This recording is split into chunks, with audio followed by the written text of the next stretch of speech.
지금 세상은 아비스라는 재앙과 직면해 있어요. 그건 대기 중 만화 농도가 특정 수준에 도달할 때 나타나요. 그 뒤를 따라 마계에서 온 강력한 괴물들이 몰려와요. 아비스가 클수록 나타나는 악마들은 더 강해져요. 그해 12급 아비스가 노엘의 고향에 나타났어요. 그건 정말 끔찍한 수준이었어요. 노엘의 고향은 마왕의 침략으로 하룻밤에 쓸려갔죠.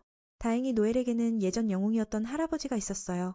오랜만에 무기를 들었지만 손자를 구하기 위해 싸워야 했어요. 노엘은 지하 대피소에 머물며 할아버지가 돌아오기를 기다렸어요. 처음에 노엘은 할아버지에게 가지 말라고 애원했어요. 만약 무슨 일이라도 생기면 누구와 살아야 할지 모르니까요. 부모님은 이미 없고 유일한 가족은 존경하는 할아버지뿐이었어요. 할아버지는 손자를 꾸짖으며 자신을 과소평가하지 말라고 했어요. 사람들은 그를 불멸의 악마 오버데드라고 불렀어요. 할아버지는 목숨을 걸고 손자를 지킬 생각이었지만 자신은 빨리 이길 거라고 믿었어요. 전투는 혼자 대모든 적을 상대하며 시작됐어요. 아침이 밝았을 때 마왕도 쓰러졌어요. 노엘은 밖으로 나와 할아버지를 찾았지만 가슴 아픈 광경을 봤어요. 할아버지는 마왕을 이겼지만 나이 탓에 이기지 못했어요. 전투 후 지쳐 피를 너무 많이 흘려서 더 이상 살 수 없을 것 같았어요.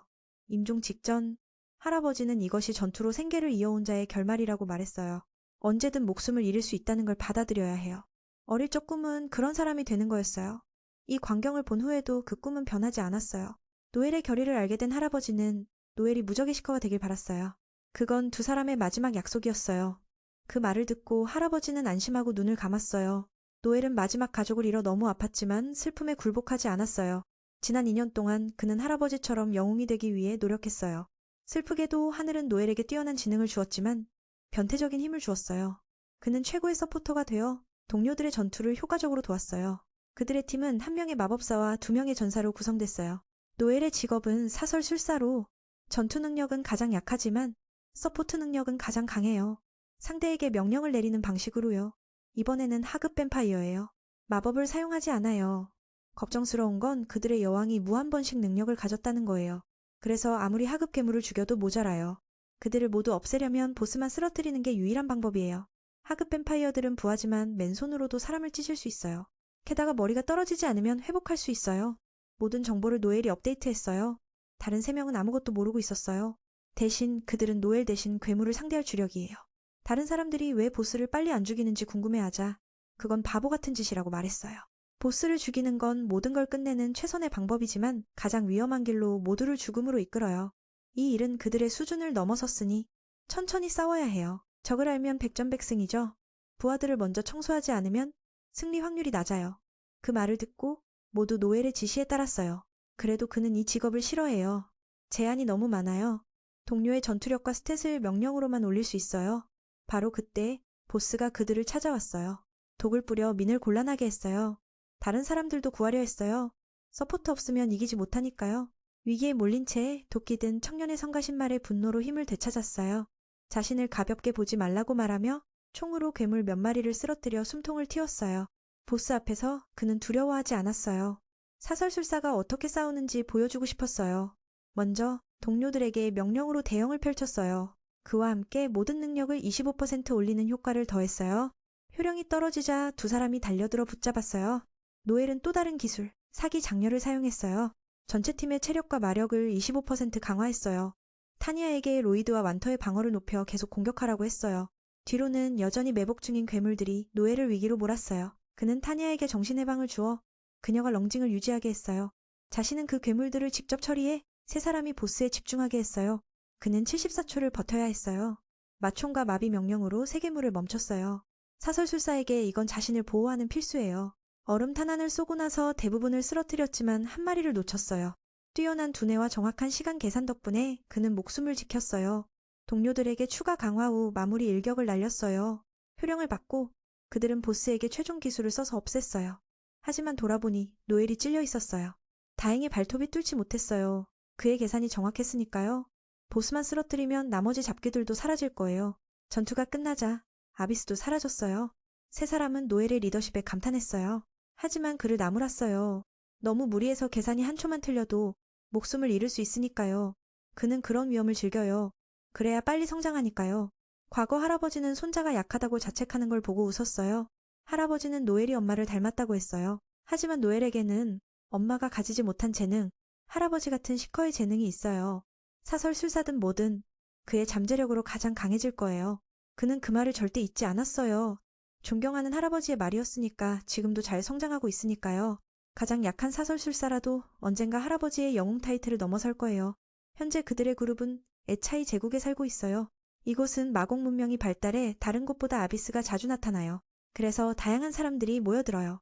아비스화된 땅을 정화하는 능력자들은 모두 시민들의 영웅이에요. 15세가 되면 그들도 노엘처럼 시커가 될 수 있어요. 하지만 이 직업 때문에 혼자 싸울 수 없어요. 이전 임무를 마치고 보상으로 500만을 받았어요. 팀이 만들어진 지 1년 만에 가장 큰 돈이었어요. 영웅이 되려면 노엘은 아직 이 사람들과 함께 경험을 쌓아야 해요. 정확히 말해 자신의 독창적인 전투 방식을 시험하려고요. 완터는 친구가 축하를 안 하자 물었어요. 그는 불만이 있으면 기름 한 병으로라도 털어놓으라고 했어요. 그는 노엘이 보스를 직접 안 죽여서 보상이 적어서 화가 났다고 생각했어요.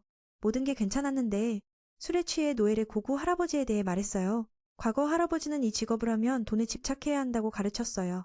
돈이 있으면 행복을 사고 탐험에 필요한 걸 다 살 수 있으니까요. 그래야 빨리 성장하고 남들이 뭐라 하든 상관없어요. 훌륭한 시커는 남들의 비방을 자신의 메달로 삼아요.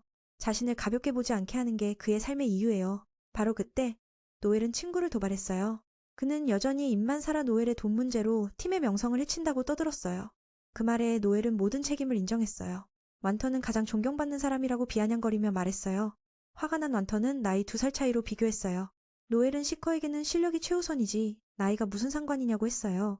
상대는 그 말을 가장 말하지 말아야 할 사람이 한 거라며 노엘은 명령만 내리는데 실력이 뭐냐고 했어요. 그 말은 아프지만 노엘은 냉정하게 받아들였어요. 사설술사인 자신에 대한 솔직한 마음이니까요. 한참 소란을 피우다 로이는 두 사람을 막아 동료끼리 싸우지 말라고 했어요. 로이는 타니아에게 인기가 많아서 완터가 약간 신경이 쓰였어요. 그날 오후 그들은 돈을 나누기 시작했어요. 운영비와 장비 수리비를 뺀 후 그녀는 고생한 만큼 못 받았다고 실망했어요. 하지만 팀의 공통자산은 계속 증가하고 있어요. 로이는 곧 더 많은 돈을 주는 의뢰를 받을 거라고 생각했어요. 노엘은 그런 임무가 드물고 다른 시커들이 많아서 우리 차례가 아닐 거라고 했어요. 직접 의뢰를 받는 클랜과 달리 우리는 그들의 남은 일만 하며 빵 부스러기를 챙기고 있어요. 그래서 그는 그런 클랜을 만들 계획이에요. 그게 더 빨리 성장할 수 있어요.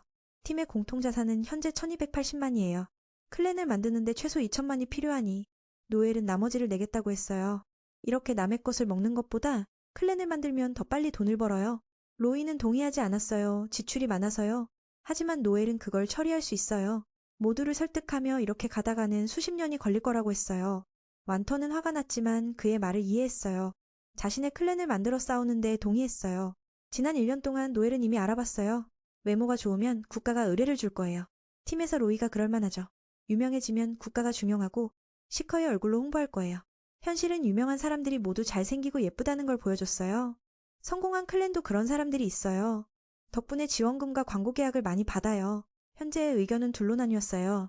로이가 최종 결정을 내릴 거예요. 안 되면 노엘은 자신의 돈을 빼겠다고 했어요. 동시에 이 팀을 떠나 원하는 걸 찾아갈 거예요. 그 말에 그 사람은 동의했어요. 다음날 아침 그 커플은 팀의 모든 돈을 가지고 사라졌어요. 완터가 노엘에게 이 소식을 전해 그는 충격을 받았어요. 노엘은 배신자들의 메시지를 읽고 로이드가 1280만을 투자해 실패했다는 걸 알았어요. 노엘이 그 돈에 대해 묻자 그들은 두려워서 도망쳤어요. 이 사건에 노엘은 웃겼고 완터는 자신의 돈을 걱정했어요. 노엘은 그 커플의 어리석음을 비웃었어요. 평소에 그 사람은 항상 순수하게 보였어요. 하지만 그건 빙산의 일면일 뿐이었어요. 실제 내면은 더럽기 짝이 없어서 노엘을 웃겼어요. 그는 그 편지를 어디서 찾았는지 다시 확인했어요. 그 사람은 로이드의 방을 지나가다 우연히 보고 바로 달려왔어요. 약속은 오늘 오전이었어요.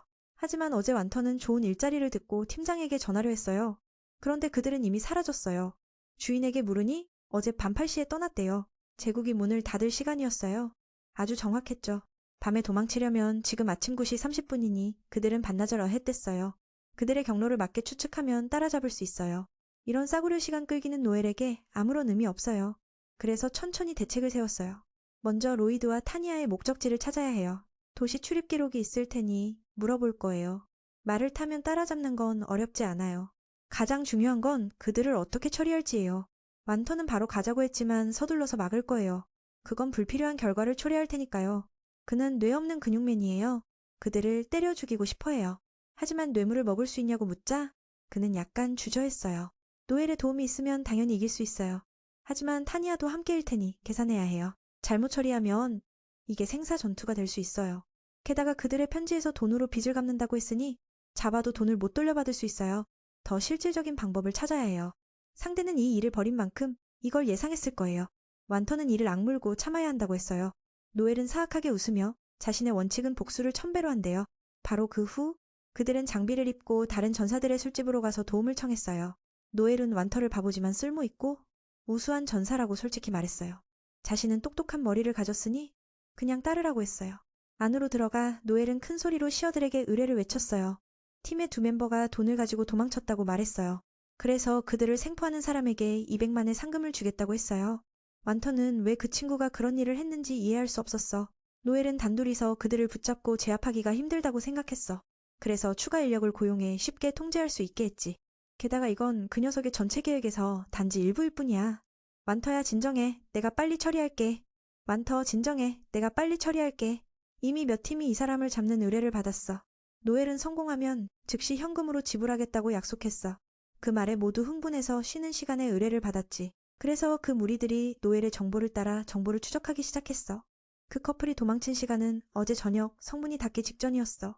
가장 중요한 건 그들이 추적을 피하기 위해 걸어서 이동했으니 아직 멀리 가지 않았어. 조금 더 기다리다 보니 노엘은 자신의 예측이 틀렸다고 생각했어. 하지만 그때 그가 노린 목표가 드러났어. 이 녀석은 로이드와 티가 떠나는 걸 목격했으니 그들의 경로를 정확히 알아. 그는 200만을 받을 줄 알았어. 하지만 노엘은 영리하게 가격을 한 덩어리의 감자로 낮췄어. 그자의 팀이 그 커플을 혼자서 이길 수 없으니 자신과 완터가 도와주겠다고 했지. 당연히 상금은 줄어들겠지. 저쪽 팀은 4명이지만 전부 약한 놈들이야. 노엘은 그자의 돈 욕심을 파악하고 자신있게 가격을 올리지 않았어. 결의에 찬 차가운 눈빛을 보니 그자는 어쩔 수 없이 거래를 받아들였어. 완료되면 상금을 받기를 바라고. 거래가 끝났으니 모두 출발했어. 하지만 민우는 다른 일을 하고 싶어. 그 친구에게 그 늙은이 팀과 함께 가자고 했어. 남쪽 성문에서 기다려. 곧 준비 끝내고 따라갈게. 출발 전에 완터는 노엘을 걱정해서 정말로 그 2놈을 이길 수 있냐고 물었어. 그건 여전히 싸울 수 있다고 했고 이번에는 전혀 자비를 베풀지 않을 거라고. 노엘은 그 친구에게 항상 배신의 가능성을 생각한다고 설명했어. 우리는 인간이야. 쉽게 실수할 수 있지. 이 말은 이상하게 들리지만 다 동료라고. 그렇게 말하는 건 노엘이 누구도 믿지 않는다는 뜻이야. 노엘에게 믿음이란 맹목적이지 않아 의심이 살아남는 법이야. 지금처럼 마음이 안정적이지. 완터처럼 고민하지 않고 오후가 되자 그 도망친 커플은 예상대로 마을에 도착해 쉬기로 했어. 노엘은 회수할 수 없게 된 걸 알았어. 노엘의 성격으로 봐서 돈을 회수할 수 없게 되자 포기할 줄 알았지만 불운하게도 그들의 이동 경로는 이미 드러났어. 노엘과 5명이 그 반역자들을 포위했어. 자신의 능력으로 노엘은 그들을 움직이지 못하게 했어. 무기를 잃은 로이드는 순순히 사과했지만 완터는 화가 나서 때리고 싶어 했어. 먼저 말부터 해보자. 그 편지의 내용에 대해 1200만은 이미 투자로 날아갔어. 새로운 임무도는 어디 있냐고 물었더니 빚을 갚았다고 하면서 노엘은 믿지 않았어. 노엘은 그 녀석이 돈을 도박에 썼다고 폭로했어. 투자 따위 없었지. 크게 져서 나쁜 놈들에게 돈을 빌린 후 팀 자금을 그 빚에 썼어. 최근 임무로 받은 돈도 다시 도박에 썼지. 듣고 나니 완터는 분노했어. 그 돈은 팀이 목숨 걸고 번 거였는데 그런데 그놈이 다 가져갔어. 그자는 리더의 압력을 이해 못한다고 반박했어. 결국 노엘에게 한 방 맞았지. 훔친 놈이 소리치다니. 평소에 노엘은 순해 보이지만 속은 그렇지 않아. 목적을 위해 뭐든 할 수 있어. 게다가 처음에 그놈이 리더 자리를 요구한 거지? 누가 강요했어? 그래서 노엘은 그 청년을 무자비하게 때렸어. 로이드가 용서를 구했지만 또 1000번의 발길질을 당했어. 타냐도 말려봤지만 소용없었어. 노엘은 그녀에게 대신 맞을래? 나는 평등주의자야. 누구든 때릴 테니 용서 따위 기대마. 노엘은 계속해서 진실을 말하게 만드는 주문을 썼어. 예상대로 그 여자도 그 연인처럼 도박에 빠졌어. 로이드의 어리석음 탓에 모든 걸 잃었지. 깨어나서 타니아는 노엘이 남의 정신에 개입한 게 잘못이라고 비난했어. 규정에 따라 감옥에 갈 텐데 이 지경이 되니 두렵지 않아. 단순히 그녀도 팀 자금을 훔친 거야. 제국법에 따라 조사 중에 그 기술을 사용할 수 있어. 반대로 그녀와 연인이 감옥에 가야 해. 노엘의 계산으로 최소 10년은 고생할 거야. 더 무서운 건 지칠 때까지 일해야 한다는 거야. 그 친구는 돈을 아직 받지 못해서 요구했어. 그자는 속임수에 걸릴까봐 화를 냈지만 노엘이 화가 나서 그도 때려서 기절시켰어. 이 기술은 심장 충격으로 그자의 할아버지가 전해준 거야. 심장 위에 강한 충격을 주어 일시적으로 마비시키는 거지. 장점은 아무리 강해도 이걸 맞으면 의식을 잃어. 노엘은 말술사라 자강화가 안 되니 어릴 때 할아버지가 이 자위를 가르쳤어. 그때 불렀던 사람이 도착했어. 그자는 노예 상인 포코야. 특이한 상품에 항상 관심이 있어. 게다가 노엘과 꽤 친해. 직접 와서 가격을 매겼어. 겉으로는 친절해 보이지만 실제로는 제국에서 가장 큰 마피아 조직을 위해 일해. 바지니 가문의 보수로 심지어 군대도 그를 두려워해. 그래서 그를 미친 광대로 부르지. 완터는 노엘이 전에 이 권력자를 만난다고 해서 충격받았어. 처음부터 그 두 놈에게 돈이 없을 줄 알았으니 감옥에 넣으면 이득 없어. 노예 상인에게 팔아서 이익을 보는 게 최선이야. 서로 이익이 되지. 타냐가 동의하지 않으면 10년 무료 노동 감옥이야. 부유한 자들에게 노예로 가서 돈을 벌거나 감옥 광산에서 생존율은 겨우 2%. 죽지 않으면 불구가 되고 풀려날 때 뭐가 남아? 듣고 나니 그들은 아무 말도 못했어. 가격 정할 때 포코가 상품을 확인하고 두 놈에 600만을 쳤어. 노엘은 적다고 하자 포코가 속삭였어.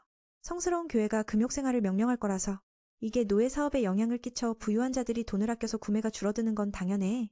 그래서 똑똑하게 마피아가 제국을 통제하니 교회를 무시하고 부유한 자들을 위해 법을 피하면 가격을 기하급수적으로 올렸어. 처음에 두 놈의 1,100만 포코가 동의할 줄 알았지만 정신 차리니 미친 가격 같았어. 가격을 2배로 올리더니 또 몇백만 더. 상대가 화가 나서 헛소리라고 했어. 마지막에 3천만으로 올렸어. 노엘의 계획은 구매 가격을 부풀려 팔 때 가치가 높아지게 하는 거야. 명령이 내려지면 유명한 자가 이런 시기에 고가로 사면 귀족들의 관심을 끌어 다른 상품도 오를 테지. 물건이 부족해지면 팔면 3배 이익일 거야. 실제로 포코는 1,500만만 주면 되지만 이게 드러나면 안 되지. 노엘이 합리적으로 계산하니 포코도 거래를 맺었어. 더 많은 혜택을 제안했지만 거절했지. 그런 다음 그 멍청한 늙은이들은 위협받았어. 한마디만 흘리면 영원히 사라질 테니. 동료라고 빌었지만 도박에 쓴 돈이 있으니 동료가 아니야. 완터에게도 빌었지만 어쩔 수 없어. 결국 그 여자가 화가 나서 욕했어. 이 일 후 노엘은 그 여자를 좋아했지만 슬펐어. 몇 명의 늙은이들은 노엘에게 100만을 주기로 했어. 거래대로. 맞았지만 돈을 받아야 하니 노엘을 악마라고 불렀어. 맞는 말이야. 몇 날 후 완터는 다른 곳으로 가서 새 출발을 결정했어. 노엘이 와서 배웅하니 기뻤어. 돈도 나눴고 좋아하는 술도 줬어. 전에 민우가 말했듯 은퇴할 필요 없어. 동료는 옷처럼 갈아입는 거야. 다시 적응할 테지. 노엘의 초대를 받았지만 아직 용기가 없어. 노엘이 떠나자 완터는 이 사람이 인간미가 없다고 생각했어. 타니아가 그를 사랑했지만 그게 원하는 게 아니야. 과거를 돌아보니 팀이었을 때 두 남자는 슬펐어. 처음엔 모든 게 진심이었어. 모든 게 진심이었어. 노엘은 뱀의 낡은 껍질을 보고 자신도 강해지려면 탈피해야 한다고 생각했어. 모든 게 진심이었어. 혼자 남자 노엘은 새 팀원을 모집하기 시작했어. 술집 친구들은 누가 올지 믿지 않고 빨리 자신의 팀에 합류하라고 했어. 기본적으로 이 술집에 오는 시어들은 이미 팀이나 클랜이 있어. 워프는 라이트닝 바이트의 리더야. 5명의 뛰어난 멤버로. 지금은 C급이지만 미래의 유망주야. 말술사 지원처럼 노엘이 필요하니 계속 유혹했어. 노엘은 그 친구에게 어떻게 설명해야 할지 모르겠어. 다른 멤버들은 더 이성적이었어. 워프를 멈추라고 조언하며 과거에 이런 말 때문에 여자에게 거절당했다고. 다행히 여기 다 아는 사람들 뿐이야. 노엘은 그 친구에게 기회를 줬어. 리더 자리를 양보하면 팀에 들어갈게. 4명은 문제없고 민우를 리더로 지지했어. 워프는 배신당한 기분이었어. 다른 멤버들 눈에 노엘은 여기 시어들보다 훨씬 똑똑해. 그런 리더가 좋지. 당연히 그 청년은 동의하지 않았어. 팀은 자신이 세운 거라서. 이게 초대를 거절하는 방식이었어. 상대를 무력하게. 갑자기 한 여자가 노엘을 찾아왔어. 모두를 놀라게 하며 나타났어. 심지어 탐색 전문가도 언제 왔는지 몰랐어. 그 여자는 자신을 아음마라고 소개하며 노엘의 팀에 지원하러 왔어. 방금 모집 공고를 봤어. 둘은 이야기를 나누며 조건을 확인했어. 그녀가 너무 젊어 보이지만 21세로 노엘보다 나이가 많아. 친구들은 그녀의 취미와 직업을 물었어. C급 정찰병이지만 실력은 그 이상이야. 이 점만으로 노엘은 흥미로웠어. 아비스 탐험에서 정찰병은 위험을 감지하는 데 유용하니까. 왜 시어가 됐는지 물으니 오버데드의 손자를 만나고 싶어서라고. 바로 노엘을 말하는 거야. 듣고 나니 그녀의 할아버지가 노엘의 할아버지와 연결이 있어. 실제로는 그녀의 할아버지가 그와 싸웠어. 많은 어릴 때부터 노엘의 할아버지에 대한 이야기를 들었어. 실제로 그녀의 할아버지가 그와 싸웠어. 그 전투에서 그녀의 할아버지는 오른팔을 잃었어. 노엘의 할아버지에 대해 그 전투에서 그녀의 할아버지는 오른팔을 잃었어. 듣고 나니 노엘은 그녀가 복수를 하러 온 줄 알았어. 하지만 그녀는 그런 어리석은 짓은 하지 않을 거라고. 그 영웅의 손자가 궁금할 뿐이야. 듣고 나니 안심됐어. 노엘의 할아버지도 이미 세상을 떠났으니 사과할게. 많은 받아들였어. 그녀의 할아버지도 최근에 돌아가셨으니 과거는 여기서 끝이야. 청년은 그녀의 할아버지 이름을 물으니 전설의 암살자 않고 주디 칼리야. 이름만 들어도 술집 전체가 떨었어. 민우도 이 암살단에 대해 잘 알아. 그들은 비밀 조직으로 의뢰만 받으면 누구든 공격해. 아흔마의 할아버지는 그걸 세우고 첫 리더였어. 몇 명은 그녀가 안코에 손녀라고 믿지 않고 장난이라고 해서 시비를 걸었어. 워프도 그 부하를 말렸지만 듣지 않았어. 이 시어 술집에는 규칙이 있어. 시어 신분이 있어야 하고 단골이 싸우면 문제없어. 듣고 나니 많은 노엘에게 시어 신분이 어떻게 되는지 물었어. 노엘은 직업과 레벨이 있어야 하고 모두가 인정하면 된다고 했어. 그녀는 그 두 가지가 있으니 이제 인정만 받으면 돼. 그래서 그 큰 원숭이 녀석의 입을 때리고 싶어. 다른 사람들은 이 광경을 보고 무서웠어. 로건이 싫어하는 말을 했으니까. 그는 원숭이 취급당하자 화가 폭발해 즉시 주먹을 날렸지만 속도가 너무 느려 피해버렸어. 아마는 가볍게 한 방만 날리면 끝 쓰러지게 만들었어. 그를 가르치기 위해 그 커다란 머리에 한 대 더 때렸고 모두가 충격에 휩싸였어. 노엘은 그 강함 때문에 급히 팀에 영입했어.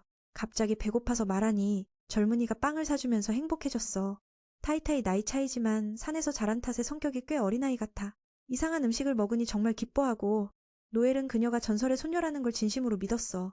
처음엔 갑자기 나타나서 의심했지만 아마는 첫눈에 노엘을 오버 데드의 손자로 믿었어. 그 눈빛이 승리를 위해 모든 걸 할 준비가 되어 있었으니까. 과거의 할아버지는 절대 오버데드와 맞서지 말라고 했어. 노엘의 할아버지는 항상 통제 불가능했으니까. 직접 맞서면 절대 이길 기회가 없어. 절대 이길 기회가 없어. 노엘의 눈을 보니 그 옛날 가르침이 떠올랐어. 그 가르침이 떠올랐어, 그 아이. 그는 선배에게 물었어. 산에서 항상 수련한 거. 암살자였어? 그건 당연해. 가족이 그 직업이니까. 단순 암살자에서 전문 암살자로 가는 게 더 멀리 나아가게 해줄 테니까. 내 할아버지처럼. 하지만 인생은 꿈 같지 않아. 비급으로 승급하지 못했지만 조건은 이미 충족했어. 그런데 왜 암살자가 안 돼? 보통 할아버지가 세운 교단에 들어가려면 입학시험을 통과해야 해. 그애, 아마의 상대는 그녀의 재능에 비해 너무 약했어. 시급 녀석이 무시당하자 먼저 공격했지만 순식간에 모든 면에서 압도당했어. 그 녀석은 암살자였지만 아마는 그를 겁에 질리게 만들었어. 피를 흘리며. 할아버지는 강자가 전부라고 가르쳤어. 그래서 모기 한 마리 죽여도 괜찮아. 그는 과거일로 치부했지만 지금 암살자들은 규칙이 많아. 옛날에 무서운 법은 사라졌어. 하지만 아마는 신경 쓰지 않고 나섰다가 심사위원에게 막혔어. 그 사람은 강했어. 아마를 경계하게 만들었고 옛 사고방식 때문에 암살자로 적합하지 않다고 떨어졌어. 실력은 논할 여지가 없는데도 쫓겨나서 꽤 화가 났어. 지금 조직은 새 단장 아래 개혁됐어. 옛 스타일의 암살자는 필요 없어. 할아버지 시대부터 강자가 약자를 삼키는 세상이지만 교단은 독립적이었어. 하지만 지금은 제국 통치 아래 숨어 있어. 즉, 그 암살자들은 정부가 인정하고 단순 살인이 아닌 국가를 위한 첩보 활동을 해. 이건 교단의 미래를 위한 거라고 해. 그녀가 말한 건 모두 비밀 정보인데 노엘에게 털어놨어. 그래서 노엘은 혹시 암살자가 와서 입단속할까 걱정했어. 그 여자가 이제야 비밀을 지키라는 지시를 기억해내서 노엘은 할 말이 없어졌어. 그녀는 나이만큼 어리석어. 후배가 잠재적 위험을 걱정하자 언니답게 보호해주겠다고 했어. 젊은이는 그런 바보 같은 언니가 생겨서 웃어야 할지 울어야 할지 모르겠어. 다음 날 그 커플은 숲으로 가서 아마의 능력이 미네 기술과 맞는지 확인했어. 그녀는 그렇지 않아. 버퍼에 대해 잘 알아. 민처럼 전투 능력은 약하지만 지원면에서 강력해. 그는 각자 독특한 스타일이 있다고 했어. 자신도 많은 지원 기술을 가지고 있어서 상황에 맞게 선택해야 해. 그는 초강력 기술 하나를 가지고 있어. 전투의 핵심이야. 한 번 쓰면, 하지만 잘못 쓰면 팀 전체가 사라질 수 있어. 그래서 버퍼처럼 그는 상황을 꿰뚫어보고 적합하게 버프를 걸어야 해. 이렇게 노엘은 동료의 전투 능력을 최대한 강화할 수 있어. 버퍼가 있으면 성공과 실패가 좌우돼. 미는 자신의 재능에 매우 자신 있어. 보통 토크마스터는 전투가 불가능하지만 그는 할아버지에게 어릴 적부터 훈련받아서 살아남았어. 첫 번째 임무는 그녀가 괴물을 잡는 거야. 그건 ABS에 의해 변형된 동물이야. 그만큼 강하지 않지만 몇 종류는 여전히 위험해. 이런 걸 사냥하는 게 시어의 일 중 하나야. 목표는 강철 뿔이 달린 토끼. 보기엔 꽤 아름다워. 그런데 이건 매우 공격적이야. 조심해야 해. 이 사냥은 그녀의 실력을 테스트하는 거야. 버프 없어도 할 수 있지만 민의 힘을 더하면 더 쉽겠지. 중요한 건 강화된 힘을 제대로 다룰 수 있는지야. 아마처럼 정찰자는 광속 가속 기술을 가지고 있어. 그녀는 속도를 5배로 올릴 수 있어. 처음엔 다루지 못했지만 점점 연습해야 해. 이건 버프를 받을 때 적응하는데 시간이 필요하다고 했어. 그의 옛 팀도 적응하는데 시간이 걸렸어. 이후 활동은 이 시험에 따라 달라지니 언니가 최선을 다하길 바래. 기술로 그녀는 반경 200m 안에 13마리의 토끼를 감지했어. 노엘은 속도와 힘 관련 2버프를 걸어 아마의 몸에 에너지를 채웠어. 그녀가 노엘의 명령을 따르면 모든 게 강화될 테니까 그녀가 최고 속도로 시험해보게 해. 토끼 한 마리를 잡으면 합격이야. 카운트다운은 10초. 토끼 한 마리를 잡으면 합격. 명령이 떨어지자 아마는 광속 가속을 활성화하고 음속으로 날아갔어. 그녀는 8초 만에 13마리의 토끼를 잡았고 다치지도 않았어. 처음부터 이렇게 적응하다니 그녀는 천재야. 전설의 암살자로부터 물려받은 타고난 자질이 부럽게 해. 합격했다는 걸 알고 나서 기뻐하며 팀 멤버로서 첫 임무를 받았어. 노엘과 함께 마을로 가서 도적을 사냥할 거야. 이후 그 커플은 아마의 흥분으로 출발했어. 산에서만 살았으니 모든 게 신선해. 후배는 처음엔 재미있을 수 있지만 미네 마을로 가는 길이 힘들다고 경고했어. 시간을 죽이기 위해 그는 시어의 일에 대해 자세히 설명했어. 탐험가들은 여러 분야로 나뉘어 있어. ABS에서 생긴 부를 사냥하는 것만이 아니야. 도적 사냥처럼 그래먼이라고 해. 또 괴물 사냥과 보물 사냥도 있어. 원래 이 임무는 영주 몫이었지만 너무 느려서 시어를 고용했어. 의뢰는 대부분 가난한 사람들이 모아서 내는 거야. 돈은 안 되지만 사람들을 도울 수 있어. 아마는 그게 꽤 흥미로워. 오후가 되니 그들은 길가의 마을에서 하룻밤 묵었어. 방을 묻자 다 차 있었어. 밤늦게야 한 방을 찾았지만 둘이서 쓰는 거야. 노엘은 착하게 언니에게 침대를 양보했어. 아마는 그를 좋아하니 함께 자도 된다고 했지만 그럴 필요 없었어. 나중에 젊은이가 씻고 나오자 아마는 민의 몸이 정말 아름답다고 칭찬했어. 아마도 많이 단련했으니 맹수처럼 보이겠지. 안타깝게도 민의 직업은 전투가 아니야. 얼마나 단련해도 남들만큼 안 돼. 이 말은 짜증나지만 사실이야. 아마는 후배가 할아버지처럼 전사였다면 지금쯤 가장 강한 시어가 됐을 거라고 생각했어. 그는 화가 나서 그녀의 순진함을 이용해 복수하듯 머리를 툭 쳤어. 쓸데없는 말 때문에. 쉬는 동안 그는 할아버지의 가르침을 떠올렸어. 토크마스터라도 가장 강한 시어가 될 거라고. 다음날 아침 노엘은 갑자기 숨쉬기 힘들어졌어. 아마가 그 유명한 커다란 빵을 그의 머리에 대고 있었어. 이후 그들은 익숙한 마을에 도착해 마을장이 맞이했어. 민이 낯선 사람과 오니 다른 사람들은 어딨냐고 물었어. 노엘은 자세히 말 안 하고 그들은 떠났다고 했어. 이 언니만 남았지만 그녀가 매우 강하니 걱정 마세요. 커플은 집으로 초대받아 식사를 했어. 부부 외에 귀여운 딸도 있었어. 특히 그 애는 민을 좋아해서 다시 만나니 좀 부끄러웠어. 아빠는 첼시가 성장기라서 좀 이해하기 힘들다고 했어. 노엘은 오늘 팀에 미남이 안 왔으니 실망한 거라고 생각했어. 민이 온다고 하니 기대했는데 동료를 좋아한다고 오해받았어. 본론으로 노엘은 의뢰를 확인했어. 마을 사람들을 위한 도적 소탕. 20명쯤 될 거야. 지금 다른 곳을 해치고 곧 여기 올 테니까. 문제는 돈뿐만 아니라 순결한 소녀들도 잡아간다는 거야. 소굴은 동쪽 숲에 있어. 이 정보로 충분하니 민은 선불을 요구했어. 서한에 따르면 200, 0을 받을 거야. 의뢰 완료하면 300 더. 위험하지만 500으로는 좀 적어. 그래도 사람들을 도우려니 할 수 있어. 놀랍게도 마을장은 선불을 줬어. 지난번엔 흥정을 해야 했는데 이번엔 이상하네. 일단 임무 먼저 하자. 나중에 보너스 이야기. 밖으로 나오니 언니가 그 대머리 영감이 자기 가슴을 훔쳐본다고 화났어. 후배는 놀라서 가족이 있는데 그런 짓을 하다니 아마가 역겨워했어. 갑자기 노엘을 좋아하는 그 애가 달려와 불렀어. 도적을 소탕하러 간다고 하니 첼시가 좋은 소원을 빌었어. 민은 조심하라고 당부하며 안심시켰어. 지난 임무에서 배운 장난감을 보여줬어. 그 애가 후배를 그렇게 좋아하니 아마도 질투가 났어. 민이 장난감을 가르쳐준 덕에 마을 아이들의 삶이 더 재미있어졌어. 그리고 지난번 노엘의 선물을 항상 간직하고 있다고 보물처럼 여긴다고 했어. 그 귀여운 여동생은 형이 돌아오면 밥을 해먹자고 했어. 그 애가 가고 나서 그는 선배에게 왜 그런 표정을 짓는지 물었어. 아마는 겉으로는 차가워 보이지만 속으로는 너무 귀엽고 그 애를 홀려놓은 것 같아서 질투났어. 아마추어로 그 애를 노리는 거 아냐?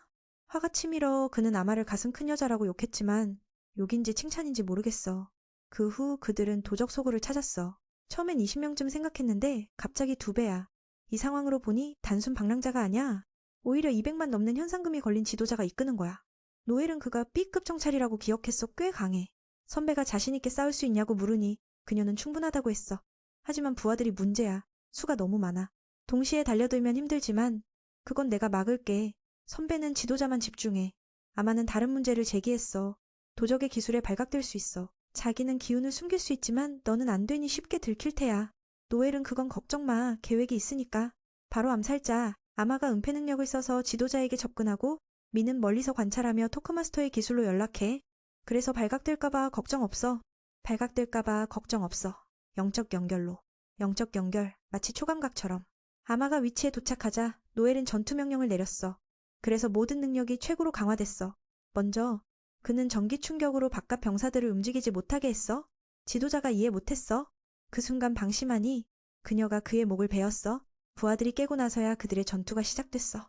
노엘은 선배에게 적의 대형을 교란하라고 했어. 내가 도착하면 함께 싸우자. 암살자의 본능으로 아마는 쉽게 5-6을 베었어. 민은 그녀가 베는 걸 좋아하는 걸 알게 됐어. 도착하기 전에 이미 절반의 도적이 사라졌어. 커플은 폭탄을 던져 모두를 움직이지 못하게 했어. 움직이지 못하게 하니 노엘은 총으로. 그렇게 노엘은 총으로 불을 지펴 그 지역 전체를 태웠어. 그들을 고통스럽게. 마침내 모든 도적이 제거됐어. 미는 지도자의 머리를 가져가 증거로 삼고 현상금을 받을 거야. 마을장은 도적이 소탕된 걸 알고 기뻐했어. 그들을 초대해 쉬게 하자고 하고 나중에 남은 돈을 치르자고. 아침에 그 애가 이미 초대한 적 있으니 노엘도 동의했어. 가족과 식사하며 첼시가 민처럼 시어가 되고 싶다고 했어. 사람들을 돕기 위해. 자기가 자질이 있냐고 물었어. 자라서 누구나 될 수 있어. 먼저 건강하게 살아. 나중에 그럴 의사가 있으면 정부에 등록해. 초보자들은 제국 도시에 있는 학교에서 훈련받고 학비도 안 내니까 가난한 사람도 할 수 있어. 과정은 2년 동안 이어질 거야. 만약 빛나게 끝내면 임시 시어로 활동할 수 있지만 처음 삶은 가시밭길처럼 힘들고 도시 생활비가 어마하게 들 테니 노엘은 첼시에게 지금부터 돈을 모으라고 따뜻하게 조언했어. 처음엔 다른 시어의 도움을 받으며 경험을 쌓아가며 시작하는 거지. 그 말을 듣자 안마는 기쁨에 가득 차서 기대에 부풀었어. 강력한 시어가 되어 노엘의 팀에 합류하고 싶어 했어. 노엘은 동의했어. 그때가 되면 목표를 달성하면 자신은 첼시를 초대할 거라고. 이 말에 너무 기쁘게 안마는 마음속으로 더 열심히 하겠다고 다짐했어. 이 부부는 그 자리에서 술을 꺼내 축하의 밤을 보냈어. 그리고 100영원짜리 특별한 술을 소개하며 노엘은 의심의 그림자를 드리웠어. 비록 그 사람이 특별한 날에만 이걸 쓴다고 했지만 하지만 노엘은 바보가 아니야. 축하치고는 단 2잔만 내놓다니 그게 말이 되나? 노엘은 이 술이 진짜 맛있다고 칭찬하며 주인에게 먼저 마시라고 했어. 이 말에 그 사람은 공포에 휩싸여 술을 마실 수 없다고 거절했어. 점점 더 이상해져서 노엘은 이 안에 독이 있음을 확신했어. 그 사실이 드러나자 그 사람은 화가 나서 왜 그런 짓을 하겠냐고 항변했어. 노엘은 한숨을 쉬며 그를 해야 할 동기를 나열했어. 먼저 만약 그들이 여기서 죽으면 집값을 더 내지 않아도 되고, 둘째, 강도무리로부터의 전리품을 차지할 수 있으니까 이건 일석이조야. 마을장은 여전히 부정하며 이 말을 모욕으로 여겼어. 노엘은 덧붙였어. 처음부터 그 사람은 거짓말로 장난을 쳤어. 강도 숫자를 속여서. 그 늙은이는 주민들로부터 꽤 많은 돈을 쌓아왔어. 게다가 이렇게 가난한 마을에서 100영원짜리 술을 내놓다니 말이 안 돼. 그 사람의 거짓말은 너무 뻔해서 그 저질스러운 액체를 보니 알겠어. 그 냄새만 맡아도 안에 뭐가 들어있는지 알 수 있어. 노엘은 원래 부유한 집안에서 자랐으니 좋은 것들을 익혀봤어. 이런 싸구려 같은 걸 어떻게 모르겠어? 안마도 덧붙여 그들이 술을 권할 때 살기를 드러냈어. 그들은 누구도 믿지 않고 심지어 동료조차 의심했어. 당연히 알아차릴 수 있었지. 그 부부의 연기는 너무 어설펐어. 심지어 마셔도 괜찮아. 안마는 독에 강하니까. 그 사람은 화가 나서 증거를 요구했어. 결국 노엘은 그에게 술을 다 마시게 했어. 그게 최선의 방법이었으니까. 그게 최선의 방법이었어. 마을장에게. 막막해진 마을장은 그들을 쫓아내려 했지만 그게 쉬운 일은 아니었어. 노엘은 기술을 사용해 그에게 독을 넣은 이유를 캐물었어. 이 기술은 효과적이었어. 상대가 모든 음모를 토해냈어. 그들의 목적은 그 팀을 죽이고 재산을 차지하는 거였어. 첼시는 충격에 휩싸여 아버지가 정말 그런 계획을 꾸몄다니 믿을 수 없었어. 더 이상 말하지 않고 잔인한 대화술사가 그 노인에게 눈을 뽑아 가르침을 주려고 했어. 안마는 이런 걸 자주 봐서 놀라지 않았어. 그 집안 사람들은 겁에 질려 누구에게 구할지 몰라 했어. 구할지 모르고 노엘은 계속 위협했어. 노엘은 한쪽 눈으로는 이 일을 끝낼 수 없다고 위협했어. 그 사람은 용서를 구했지만 그게 쉬운 일은 아니었어.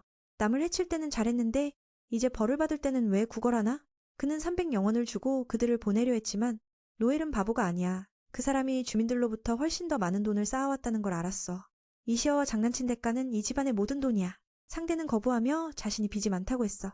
거래가 성사되지 않자 노엘은 다른 눈을 뽑으려 했지만 첼시가 막았어. 마을장은 갬비노 가문에게 빚이 있다고 했고 그들은 마피아야. 빌린 돈을 갚지 못하면 죽을 테니 노엘에게 한 번의 기회를 달라고 했어.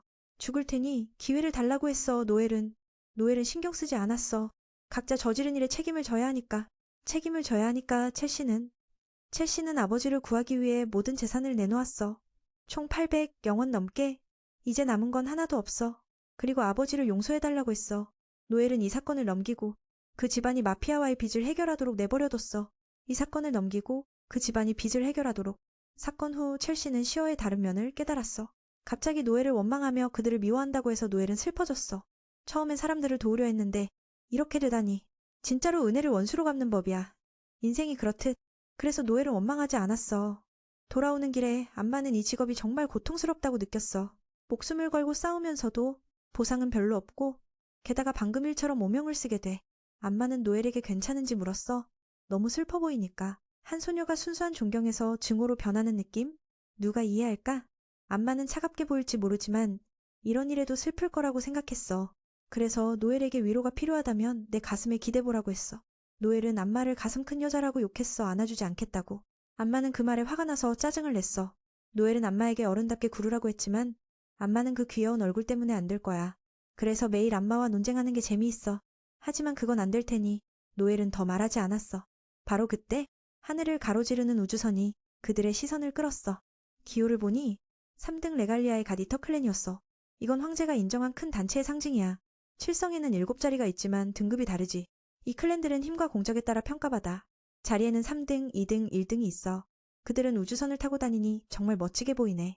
암마는 그 안에는 정말 강한 시어가 많을 거라고 생각했어. 노엘은 그 이상이라고 했어. 경험과 지혜도 풍부하니까. 요약하자면 나라의 최고 시어들이지. 노엘은 1년 안에 레갈리아의 3등 자리에 들어가기로 결심했어. 이 말에 암마는 과거에 쫓겨난 일을 떠올렸어. 그때 암살자 단체의 리더는 암마의 전투 능력을 인정했지만 몇 가지 더 물었어. 먼저 전 단장 앙코의 죽음에 대해. 바로 암마가 한 일이야. 암마는 인정했어. 죽음의 신이 실수하면 그냥 쓰레기니까 그를 쉽게 보내줬어. 이유를 묻자 앙코는 무서운 마음을 가진 자였어. 죽을 때까지 힘을 추구했지만 이루지 못했어. 그는 인간 형태의 죽음의 신이었지만 할아버지 앞에서 실패했어. 그래서 그의 정신이 무너졌어. 실은 암마는 앙코의 손자가 아니라 아들이야. 그 늙은이가 어머니를 강간하고 낳은 도구 같은 존재로 암마는 그중 하나일 뿐이야. 오버데드를 상대로 실패한 후 그는 더 나은 버전을 만들기 위해 자식을 통해 복수를 꿈꿨어. 결과적으로 같은 아버지 다른 어머니 아이들은 어릴 때부터 서로를 죽였어. 앙코의 왜곡된 집착 때문에 암마의 형제들은 모두 사라졌어. 암마는 그중 가장 완벽한 제품이야. 이 이야기를 듣고 암살자 단체의 리더는 암마를 받아들일 수 없었어.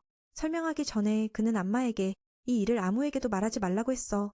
그 후 암마는 노엘에게 암살자들이 정부 기관처럼 제국을 위해 일한다고 이야기했어. 살인은 도구가 되지만 옛 스타일의 암살자와는 맞지 않아.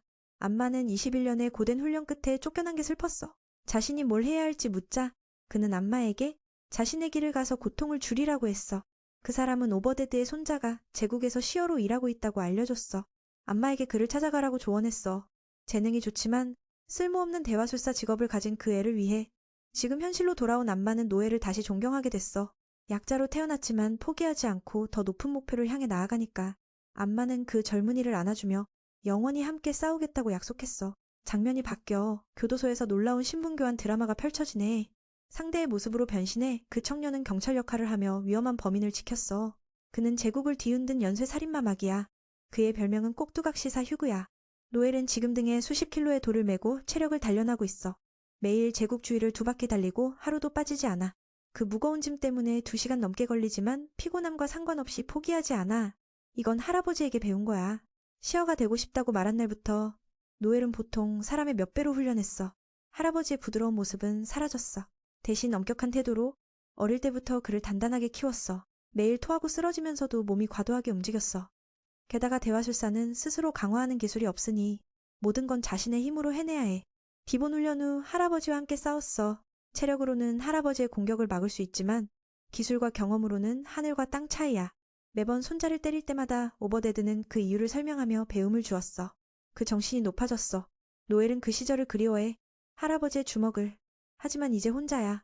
그 전에 암마가 말한 대로 아무리 훈련해도 대화술사는 다른 직업에 못 미친다고. 노엘의 노력은 타고난 재능을 따라잡지 못하니 암마는 안타까워했어. 이때 암마는 막 잠에서 깨서 노엘을 찾아갔어.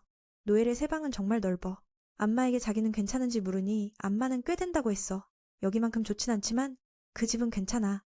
노엘은 왜 그렇게 빨리 왔는지 물었어. 그 결과 장난으로 더 기쁘게 만든다고 놀림을 당했어. 곧바로 노엘은 눌려서 그 매력적인 몸 때문에. 암마는 노엘의 말을 무시하고 계속 공격했어. 노엘도 노력했지만 암마가 너무 강해서 무의미했어. 암마는 웃으며 세상에 누가 동생이 누나를 이기나? 그래서 그 매력적인 얼굴 때문에 키스당했어. 하지만 대가는 머리를 맞는 거지만 그 몸을 만진 보람이 있어. 길에서 암마는 진지하게 논쟁해서 노엘을 어이없게 만들었어. 다행히 노엘은 참을성이 강하니까. 암마처럼 사람과 팀을 짜면 미치게 될 테니까. 그리고 암마는 거리에서 사람들이 팔짱 끼는 걸 보고 오늘을 첫 데이트로 삼았어. 자기를 어디로 데려갈지 물으니 길드에서 직업을 업그레이드해야 한다고 했어. 태어날 때부터 그런 사람들이 있으니까 몇몇은 레벨업이 안 돼. 여기 사람들은 직업 연구만을 위해 사는 이상한 자들 같아. 한 시어가 업그레이드를 하는 걸 봤어. 안마는 새 시각을 얻었어. 노엘은 안마가 원하는 걸 물었어. 업그레이드 표시가 나타났으니까. 각 사람에게 조건을 충족하면 표시가 몸에 무작위로 나타나 보통 다리나 팔뚝에. 안마는 노엘의 엉덩이에 표시가 생기는 게 더 재미있을 거라고 했어. 안마가 암살자 쪽으로 가는 걸 결정했는지 물었어. 안마는 모르겠다고 노엘의 조언을 듣고 싶어 했어. 노엘은 암살자 쪽으로 가면 모든 능력과 전투력이 올라가지만 지금은 팀이니 자신과 미래 동료에게 맞는 쪽이 좋을 거라고 했어. 아비스에 단 둘이 가는 건 위험하니 안마처럼 강한 사람을 하나 더 데려와야 해. 노엘은 안마에게 업그레이드를 보류하고 동료가 생기면 하자고 했어. 오늘은 잠재적인 부가지점을 알아보는 걸로 끝내자고. 끝난 후 노엘은 드워프 부부의 무기 가게로 안마를 데려갔어. 좋은 무기가 있으면 시어의 능력이 올라가니 이건 필수야. 정기적인 유지보수도 중요하니까. 드워프도 나와서 새 멤버를. 안으로 들어가서 드워프 아저씨가 새 멤버를 맞이하며 안마의 공격력이 정말 무섭다고 하더니 안마의 가슴을 보며 두 사람이 어이없어졌어. 다음으로 그들은 특별한 기술을 살 수 있는 책 가게로 갔어. 노엘은 주인에게 안마의 주요 암살 직업에 맞는 걸 골라달라고 했어. 각 직업의 스킬책은 다른 곳에서 팔리니 노엘은 안마를 여기 기다리게 했어. 자기는 더 사러 가면서 100만 원만 쓰라고 당부했어. 특히 책만 사고 쓸데없는데 돈 쓰지 마. 안마는 고분고분 고개를 끄덕였지만 얼굴은 그렇지 않았어. 예상대로 그 멍청이는 곧 인형곰을 사서 안았어. 다행히 관통 기술을 사서 새 스킬을 배웠어. 던지기 기술이 적의 방어를 반으로 줄이는 거. 가격은 80만 원. 인형곰은 노엘 대신 안는 거로 20만 원, 딱 100만 원. 노엘 쪽은 거래를 끝냈어. 예산을 초과했지만 그 대가로 적을 순식간에 보낼 수 있는 기술을 배웠어. 청정 영혼의 가격은 300만 원. 이건 꽤 쓸모가 많아서 비싸지 않아. 갑자기 노엘은 지인을 만나서 안마를 여기 앉아 기다리게 했어. 안마는 데이트 중에 자꾸 버려지니 짜증이 났어. 노엘은 그 후 빈민가로 가서 로키를 만났어. 처음엔 이 더러운 곳에서 만나는 게 싫었지만 친구가 위험에 처했다는 걸 알자 그냥 갔어. 노엘의 부탁으로 그 정보는 소문난 죄수에 관한 거야. 조사는 끝났어. 로키는 그 녀석이 정말 미쳤나 싶어. 살인귀 같은 동료를 찾다니. 증가할 테지만 그와 함께 맞아.